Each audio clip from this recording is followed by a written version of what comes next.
आज पवित्र गुरु दिवस आउ दिवस अवसर रे जेएनबी देवगढ़ सबू पिला मानकु मोर हार्दिक अभिनंदन आशीर्वाद। जी जोटी भी था खुशी रे रह, बहुत आगु को जाओ, तुम चलापथ कुसुमित हो।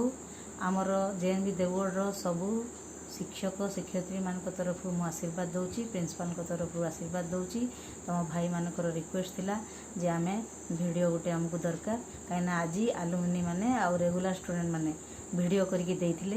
आमे तांकर ऑनलाइन पार्टिसिपेशन देखैथिलु। सर डॉक्टर सर्वपल्ली राधाकृष्णन जो आमे पुष्पमाल्य अर्पण करी तांकर बर्थ एनिवर्सरी पालन कलु। से पिला मानकर वीडियो मध्य देखैथिलु। तेणु समस्ते बहुत खुशी हेले। तेणु मोर वीडियोटा समस्ते देखिबो। समस्त को मोर आशीर्वाद, सबू टीचर मानकर आशीर्वाद। तुम बहुत आगू जाओ, तुम भविष्य उज्जवल हो। जेएनबी देवगढ़ सब टीचर एवं प्रिंसिपाल तरफ हार्दिक आशीर्वाद रहा। धन्यवाद।